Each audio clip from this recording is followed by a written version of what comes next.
Hello everyone, welcome into my craft space. Today I'm super excited to share with you this book that I made for a great friend of mine and even a subscriber and follower on my Facebook page.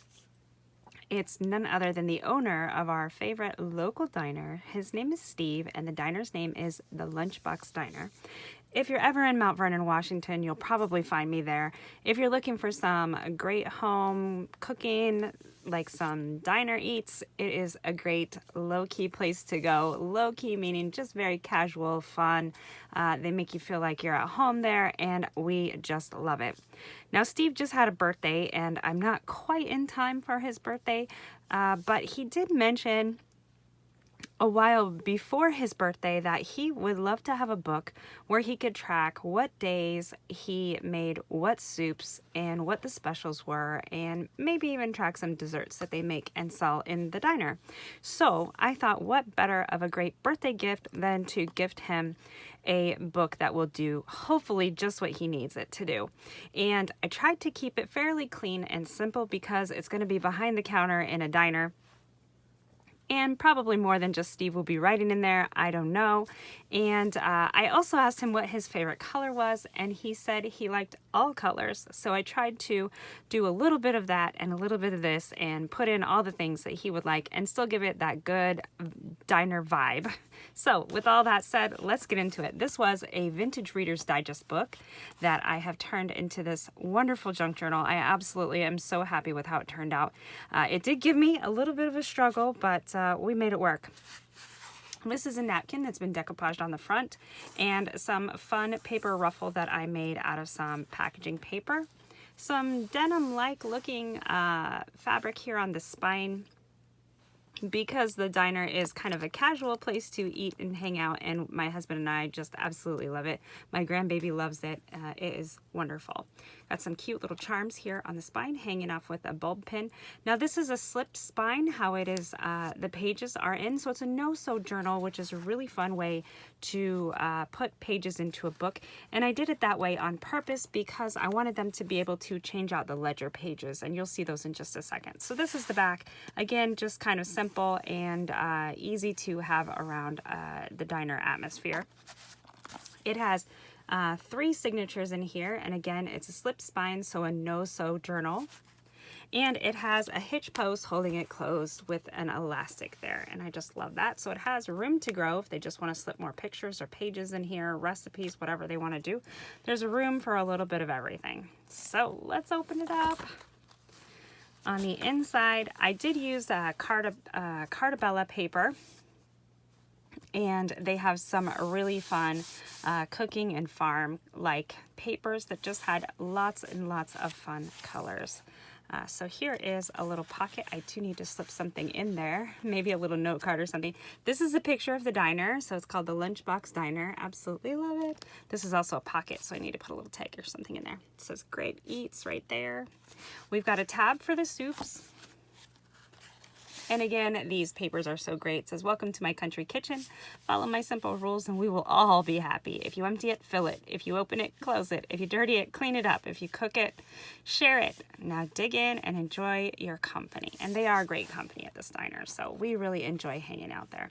This is Steve. He's my friend and the owner, and that is his son who just completed chef school not long ago. So he is the chef there. We've got a fun little eyelet here. We can hang a little charm off there if we want to, or just enjoy the aesthetic of the look there. I kind of just like how it looks. On the next page, we have a little waterfall. So best recipe, room for some notes or photos up here. Recipe, again, same thing, room for some photos, or maybe they can even glue in another recipe or something that they utilize a lot. Here is just some little note paper in a variety of colors, and it's clipped in with one of these little paper clips here. Now this is vintage ledger paper, and I used 2 styles, and that kind of bit me a little bit. I didn't realize that when I put it in, I was going to glue them together.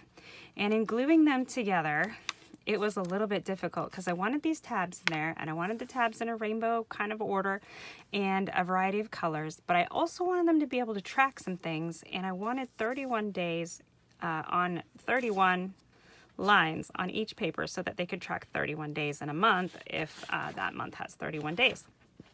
So what I didn't want was for this tab to cover the numbers on the side that they'll be writing. So this first page here will just be for some notes.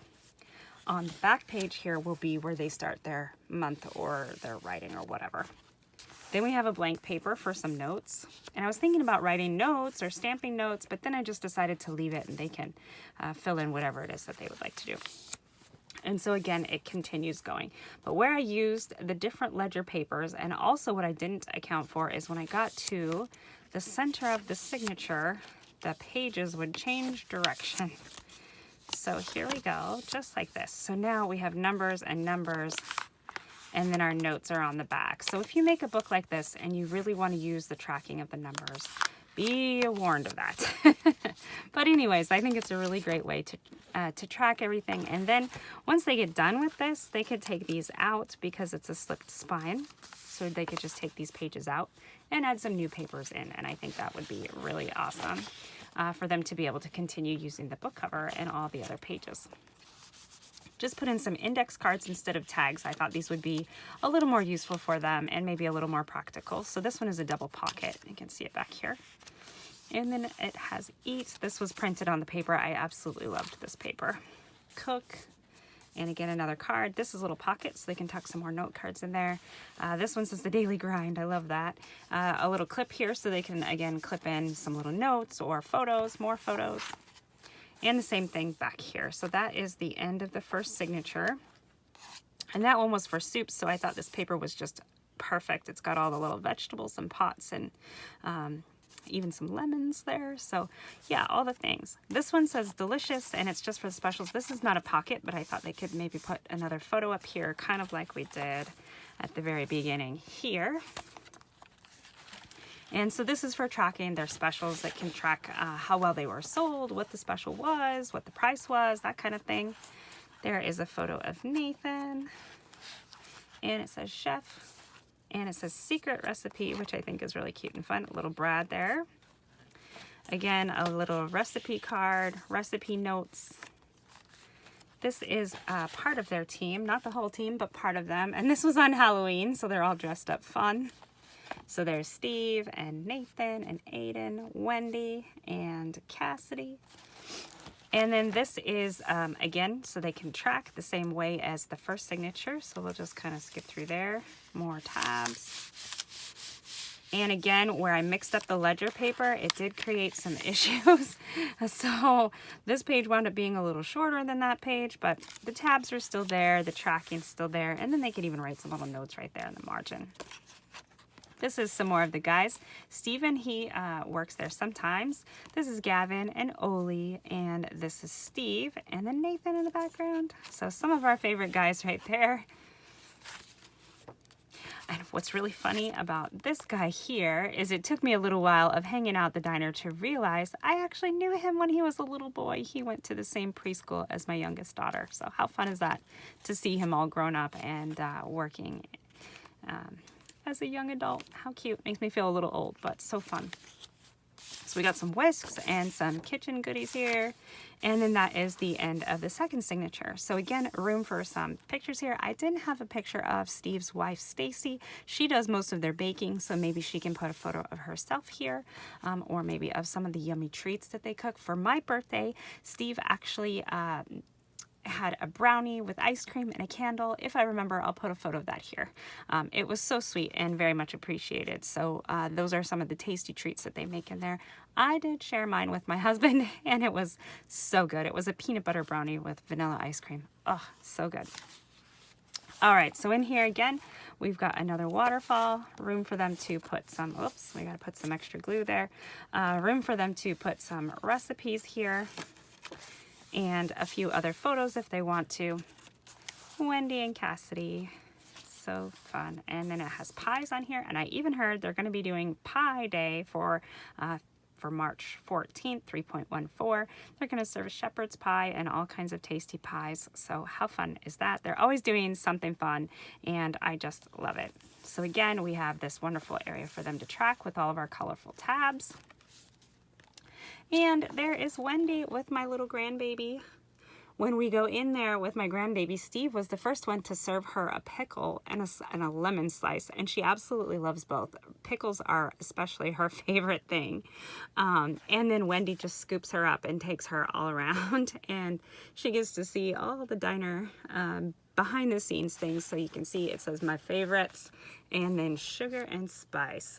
I'm not sure which one is which because they can both be a little spicy and they can both be a little sweet.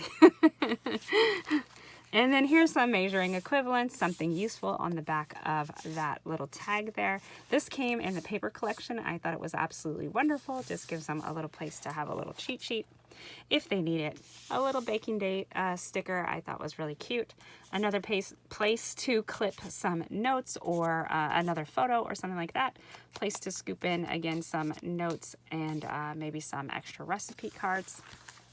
And that leads us to the very back page of the last signature with the back side of that clip, so they can clip in some photos or notes or whatever, or just leave it with the utensils that are on this beautiful paper. This paper has a wonderful texture to it too. I'm a very tactile kind of girl. I love the texture of this paper. This is the paper texture that crepe paper used to have, and this one again is by CKU. You can get that at echoparkpaper.com usually. I'm not affiliated with them or anything. I am just a lovely admirer of the paper themes and texture that they offer there. So again, we have more of that trim and a variety of colors here, and then this is covering the workings behind our little elastic, which is great. I think it's a great way to make sure it's nice and secured in there and keep everything all intact in place. That leads us to the very back of the journal, and if I can, I'm going to not only get permission to post the photos of the team and everything here, but I will try to get a picture of my friend receiving this journal, as I hope to give it to him tomorrow. So I hope you guys all have enjoyed this sneak peek at this personal gift that I'm giving to a friend. And if you have any questions, feel free to leave them down below. If you like this journal, please give it a big thumbs up, like, subscribe, do all of the things. And as always, thank you so much for watching. I'll see you in the next video.